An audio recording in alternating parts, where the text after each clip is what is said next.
treat this question. The question says तो assertion यहाँ पे given है कि जो factors होते हैं for coagulation ये present होते हैं प्लाज्मा में in active form, and reason यहाँ पे given है कि जो प्लाज्मा होता है with clotting factors से कहा जाता है serum। तो अगर दोनों assertion reason true है and reason जो है correctly explain करा assertion को तो आंसर हो जाएगा 1। दोनों assertion reason true है but reason correctly explain नहीं करा assertion को तो आंसर हो जाएगा 2।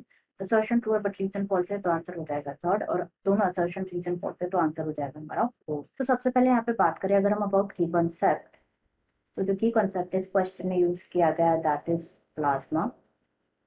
प्लाज्मा के बारे में अगर हम डिस्कस करें तो प्लाज्मा जो है स्ट्रॉ कलर्ड विस्कस फ्लूइड है जो कि कंस्टिट्यूट करता है nearly 55% of the blood, 55% of the blood, and जो 90 to 92% होता है ना प्लाज्मा का दैट इज वाटर।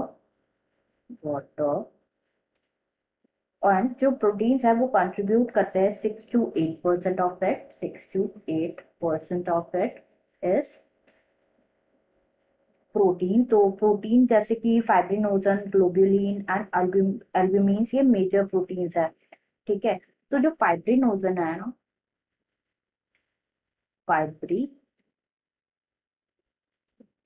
है ये क्या होता है, ये रिक्वायर्ड होता है फॉर क्लोटिंग और जो ब्लड के कोगुलेशन के लिए रिक्वायर्ड होता है for the coagulation of blood.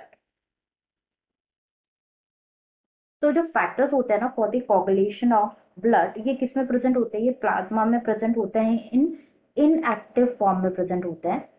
In active form में प्रेजेंट होते हैं फैक्टर्स, और जो प्लाज्मा होता है ना विदाउट क्लोटिंग फैक्टर उसे क्या कहा जाता है, सीरम कहा जाता है। प्लाज्मा विदाउट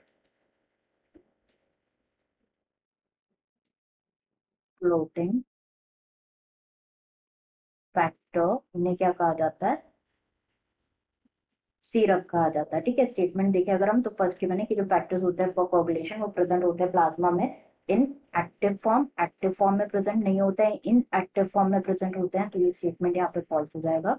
एंड नेक्स्ट यहाँ पे गिवन है कि जो प्लाज्मा होता है विथ क्लोटिंग फैक्टर उसे कहा जाता है सीरम, तो ये स्टेटमेंट भी यहाँ पे फॉल्स है। जैसे कि हमने डिस्कस किया प्लाज्मा विदाउट क्लोटिंग फैक्टर्स उन्हें कहा जाता है सीरम, तो ये यहाँ पे दोनों ही स्टेटमेंट फॉल्स है, इसलिए हमारा आंसर हो जाएगा यहाँ पे ऑप्शन 4 की दोनों असर्शन और रीजन स्टेटमेंट यहाँ पे क्या है, फॉल्स है। Answer will be option 4। I hope you understood it well. Best of luck.